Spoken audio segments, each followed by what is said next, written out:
Hello, welcome to Tuesday's Notts Today with me, Al Booth. I hope you're doing well. This is what's on today's show just for you. We've been to the care home that is bringing mums, tots and residents all together to unite generations and improve mental well-being. Yeah, we can have some nice times with the little babies and everything. They're worth the world to us, these babies. Yeah. We'll have more on that shortly for you, and we're going to be talking over approved plans to redevelop a long-forgotten part of Mansfield Town Centre. Mansfield District Council has approved a huge project for the Bridge Street and Dame Flogan Street areas, and that will bring new homes and new life to the town. We'll find out more in just a moment. And we'll catch up with the Department for Work and Pensions to hear what the latest employment figures mean for the Notts job market. Simon Laval will be here on the sofa in the second half of the show, giving you everything you need to know about the opportunities for work over the summer. And we'll also have just a sneak peek at the brand new and the penultimate episode of Book Club that comes to your screens at 9 p.m. tonight. Patriarchy hurts everyone, capitalism and the multi-generational trauma and impact I found incredibly compelling and heartbreaking. And we'll hear all about another warning from public transport operator NET about ongoing problems with tram surfing. It's a new craze where people hold on to the back of a moving tram. Later on though, we're going to hear more from NET all about its plans for a wave of enforcement to stop the surfing for good. There you go, we've got all that and loads more coming up just for you. First though, a Notts care home has opened its doors to some unlikely visitors. Harrier House in Hucknall has hosted mums and tots sessions to welcome the local toddler community into its halls. And that saw them go along and spend the morning with the home's residents. Now they're looking for even more tiny guests to go along and join the party. Lucy Marshall went to this morning's session. Meet Marion and Margot, the duo taking Harrier House Care Home by storm. And they're not the only ones. Every fortnight, the home opens its doors and welcomes Hucknall's mums and tots along to a morning of cake, coffee and cuddles. The scheme has been running for around 6 months and so far has been a huge success. But now, as many of the mums return to work after maternity leave, the group are looking for more new parents and babies to come along and join the fun. Marion White is a resident at Harrier House, and for her, the little visitors are the highlight of her week.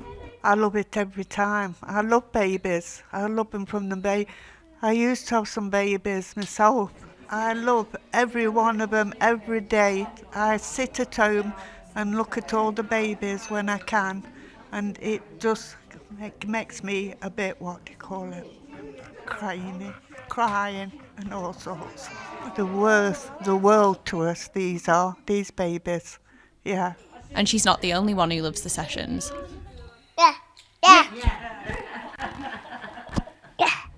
The sessions give residents the chance to see tots where they might be missing out on seeing grandchildren of their own. It also gives the babies a chance to interact with new people and to form some very special and unique friendships. Home manager Samantha Kavanagh says the mornings are magical and the more mini visitors, the merrier. The mums and the tots group I think is absolutely magical for both the ladies and gents and also the tots and the mums. It's a great link I think to our outside community and our local families, and a great outlet for the mums and great for the tots, and it brings our lovely ladies and gents great pleasure and great joy. We believe some of our older mums have gone back to work after being on maternity leave. They've told some of their friends, so we're hoping to encourage them to come and have the same benefits as they've had previously. People have made friends and they continue to see each other in the community, and they come back week after week, and I think it's amazing. They might not have much in common, and there may be many years between them, but these ladies and little uns are still the best of friends. Lucy Marshall for Notts TV. And Harrier House, if you ever need to want to babysit a 5 and a 7-year-old, just give me a call. I'd be more than grateful. Right, now we are going to head to Mansfield, and part of the town centre there that has been left untouched and derelict for years is about to get a new lease of life.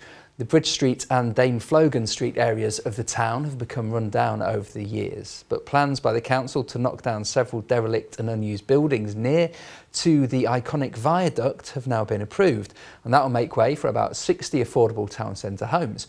The project was given back in last night. Our local democracy reporter Latifa Yedrouj is here to tell us more. Hello Latifa. Right then, so just tell us more about this and why is it needed? So, over the years, there have been large portions of land in Mansfield that have been left unused and have simply fallen into tatters. So, there's been an overwhelming need to transform these sites and bring a new lease of life back to them. So, the council has embarked on several projects to bring certain sites back to life and regenerate the town centre. So, under the new plans that were approved last night, and there will be 16 new affordable homes to be built on land southeast of Mansfield town centre. So, these are along the boundaries of White Hart Street, Dame Flogan Street, and Church Street. So, these 60 new homes will be affordable homes. It'll be a mixed accommodation of general housing and what you call later living accommodation. So the land still contains a couple of older buildings that were previously used, including a former post office building and some 19th and 20th century buildings, some of which will be demolished and some will be retained and refurbished and given sort of a new regeneration to that area. Okay, so so about 60 new homes around there. Are people going to be able to buy them when they come up? Yes, so 60 of the homes will be a mix of general housing, but majority of the homes will be later living accommodation. Now, later living accommodation is designed for older people who need more on-site support, so people with care needs or communal facilities that can assist their day-to-day living. So some of the homes will be designed with some design elements to the buildings and flats that can accommodate more elderly residents, including community space and facilities designed for the elderly, and on-site assistance to help with daily tasks. So there will also be shops, clubs, and other facilities to meet the needs of the local community and surrounding landscape. So flora and fauna to sort of make the area much more, improving the outer landscape and creating better links as well to Mansfield town centre. Oh wow, so it really is a whole new lease of life, isn't it? So this is like hot off the press, isn't it? They've just had the meeting. What did the councillors say in the meeting? Yes, so councillors welcomed the approved plans with open arms. They said that this would be a game changer for Mansfield because this is one of the many projects that the council is underway to regenerate old and unused vacant sites in Mansfield. As mentioned earlier, this is a part of a wider plan to regenerate Mansfield town centre. And one councillor said that this would be a stepping stone to greater regeneration and development of the town centre, saying it is much needed.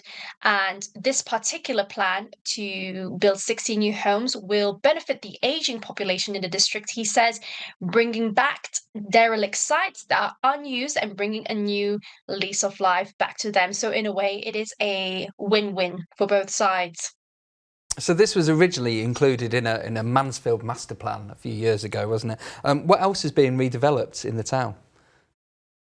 So the town centre is seeing a lot of regeneration and development projects that are underway. Some are almost through to completion. So we have the Mansfield Connect project, so the transformation of the former Beals department store into a new public sector hub and council headquarters. Now, this is a £30 million project that is underway to build a new headquarters for the council, including health and wellbeing services, public and educational services, so council-run services within the building.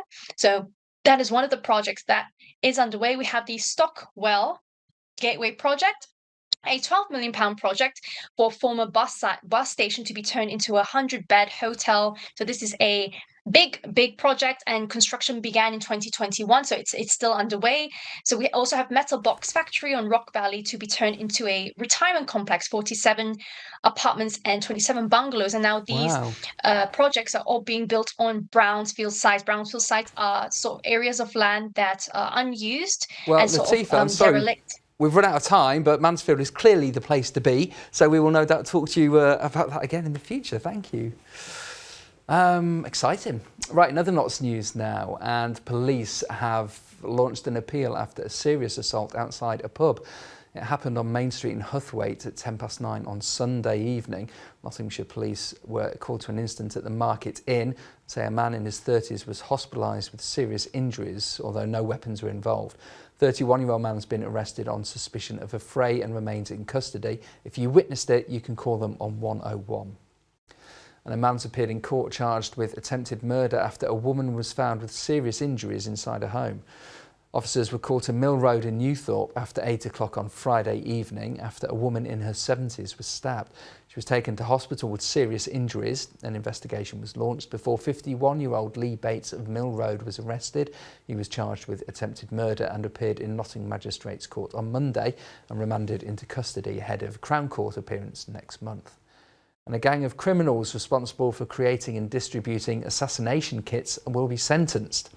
An extensive Nottinghamshire Police and Special Operations Unit investigation led to the discovery, which included blank-firing handguns and ammunition and being converted into viable guns by Ronald Knowles of Milton Avenue in Alfreton, and Gary Hardy of the Birches in Ravenshead was responsible for the supply. They're among 4 people who will be sentenced after trial at Nottingham Crown Court. Right, on the way we'll talk about jobs that are available in Notts this summer.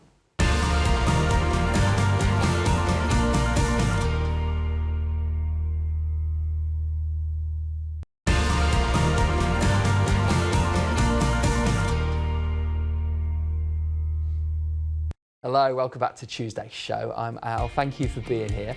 This is what's happening in Notts today, and public transport company NET has issued a stark warning to young people who are taking part in a new tram surfing TikTok trend. The activity involves young people holding on to the back of moving trams. NET has issued an urgent plea to people, warning them about potential safety problems. They say that it's unsafe and it could lead to fatal consequences, and also that drivers have no control or ability to prevent what happens to potential tram surfers.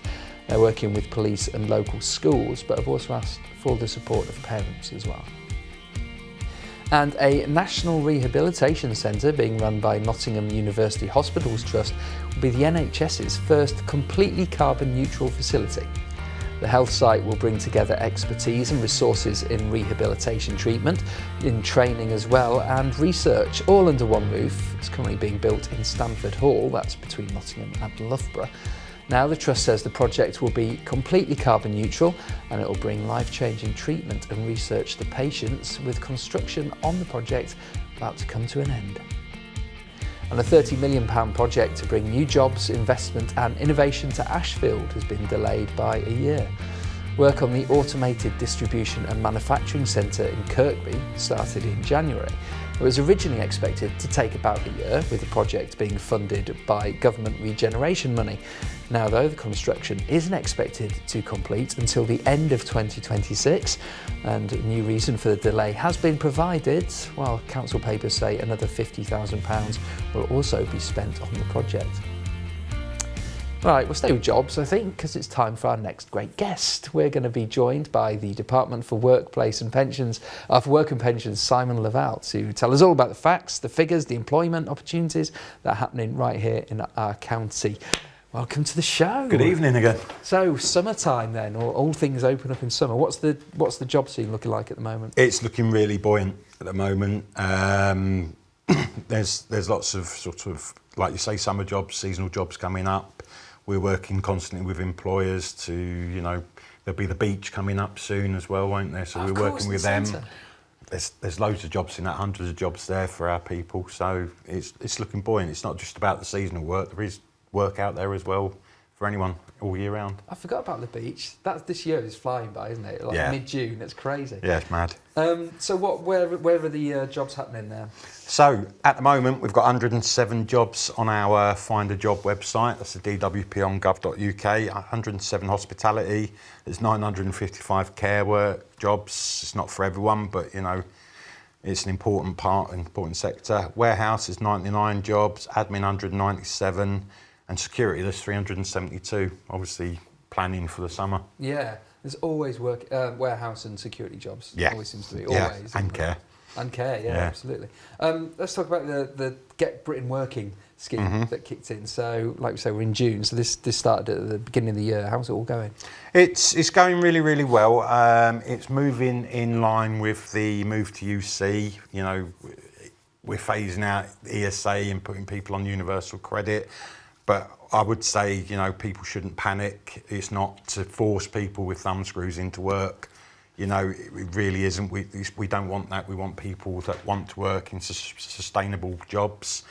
Some people with ESA, obviously, we've not been having them into job centres, and some of those would have wanted to work anyway. What's ESA, sorry? Employment support allowance, Right. so it's like your sickness benefit. Right, okay. So those people haven't really been into job centres for quite a while, you know, with COVID and things like that. Yeah. So we're moving them on to universal credit, not to, like say, strong-arm people into work, but they're going to be seen more. I mean, we were worried, you know, during COVID and things like that, if there were people that were vulnerable on ESA and job seekers allowance, they haven't got the tools really that you have on universal credit with your journal to reach out to us and get that help as well. Right, It's okay. not just about, DWP isn't just about getting people into work. Yeah. It's all about safeguarding vulnerable people as well. Right, okay.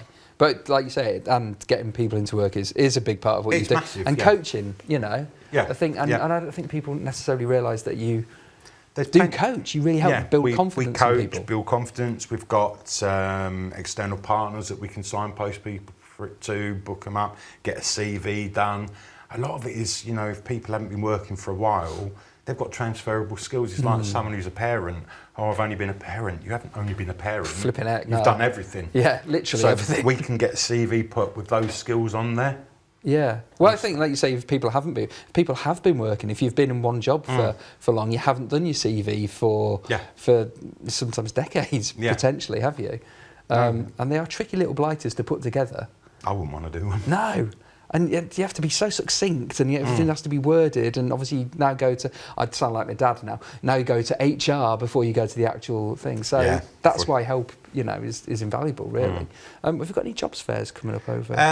There isn't any jobs fairs as planned, but we are getting employers into job centres. There's a massive one with Network Rail Maintenance, Right. where they're taking people who've, you know, not just of school leavers, people who've not been working for a while, like we've already touched on, people wanting a career change. Yeah. There's no restrictions, no skills or qualifications people are being taken on, and you can earn good money. Yeah, you can. My brother-in-law does it. He earns better money than I do, and that is well announced by my in-laws. Yeah, I it's all right. can imagine. Sundays at the dinner table, I love that. And do they do on the job training as well? Yeah, they do on-the-job training where you're getting paid and stuff like that, and it can be fixing broken tracks, it can be to cutting back overgrown vegetation and Yeah. everything like that. It always needs work on the rails, doesn't it? Yeah. Constantly, yeah. Yeah, believe that. Brilliant, thank Yeah. you. Quickly, are you going to watch the England match tonight? down the road? No, my daughter's dragging me down to the gym like she does 4 nights a week. Kids, eh? I know. Blimey. Right, cheers, Simon. Right, elsewhere on the channel then, if you're not going to the England game at the City Ground, we are airing a brand new episode of the Notts TV Book Club here. Becky Cullen is joined by Sarah Wilson from Five Leaves Books, author of The Way of the Diva, Adam Goodman-Smith, and Amy Aker, who is an award-winning poet and founder and editor of Bad Betty Press. This time the book of the month is Pachinko, and it starts in Korea in 1910 and it finishes in Tokyo in 1989. It's the story of the descendants of Hooni and Yang Yin, who run a boarding house for fishermen in rural Korea. You can catch the full show at 9 o'clock tonight, and it looks like this. Fascinating. Never read a book like it. Really enjoyed it. I felt like I learned a lot. It was a bit like going through like 80 years of a dysfunctional family WhatsApp group. And I loved that.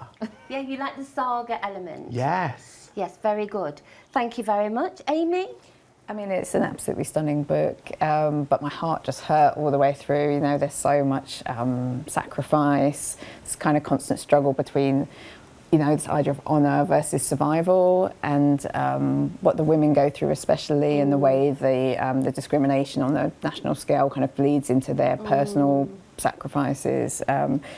So it's really brutal, but I loved it, and it is a multi-generational saga, but for me it's Sunja's story, and I just felt for her all the way through. Yeah, so I think it's rooted in that character, isn't it? I was trying to kind of get to the essence of it, because there are so many different family and non-family connections. How did you find it, Sarah? I'm going to be honest, I struggled a little bit, particularly at the beginning. It took me a while to get into, I think, the writing style and tone. But then once I was into it, I think I totally agree with you. Sunja is kind of the heart of this book, and just watching the way that sort of patriarchy hurts everyone, capitalism, and the multi-generational trauma and impact, I found incredibly compelling and heartbreaking. I think that's very interesting, the way that could... Right, from book club to sports now, and we'll start with football, and a huge night at the City Ground because England take on Senegal in a friendly. Thomas Tuchel's Three Lions have won all 3 of their games since the German took over at St George's Park, but will be looking to improve on a disappointing low-scoring 1-0 victory over Andorra on Saturday's World Cup qualifier. It's the first time England's men's side have played on Trent side since 1941. Stars include Bukayo Saka and Harry Kane. They'll be here tonight starting for the Three Lions. And staying at the City Ground, Forest have confirmed fullback Harry Toffolo is leaving the club after his contract came to an end. Toffolo is the only player leaving in the club's retained list. Willy Bowley is in negotiations for a new contract. All other men's first team players are staying on at the City Ground heading into the summer transfer window. Defender Alex Moreno has returned to Aston Villa after his loan came to an end, and there are discussions taking place with veteran goalkeeper Wayne Hennessy as well. At Notts County, they've appointed a new director of performance as they try to drive elite standards. Dr David Rhodes will be at Meadow Lane after being employed by MLS side DC United as Director of Human Performance. He was at Burnley as part of Vincent Kompany's backroom staff as well. Magpies say his experience will be used to maximise player availability and ensure the squad is in optimum condition. And playoff winners Nottingham Panthers will compete in next season's Continental Cup. Danny Stewart's side will travel to a European rival when they enter the competition at the semi-final stage in November, having secured entry thanks to their dramatic playoffs win at the Motorpoint in April. It's a competition the club have won before back in 2017, and they got a silver as well in 2020. Right, picture of the day time now. Look at this. A parakeet playing peekaboo at Woolton Hall. You don't see that every day. Thanks to Helen Yvette for this. And it is summertime as well. We've had a lovely day today, dropping to a warm 11 overnight. Tomorrow is the hottest day of the week. It's been a scorcher, 25 degrees you can expect, dropping to 13 into Thursday, where we'll have a mix of sunshine and showers coming in, but it's going to be muggy, dead muggy. Highs of 24. There you go. Right, that's the end of today's show. If you are going along tonight to the City Ground to see England, take a selfie or a photo, send it to us on socials at Notts_TV, and we'll show it on the telly. Mark Dennison's here with you at 5:30 tomorrow. I'll see you soon. Bye-bye.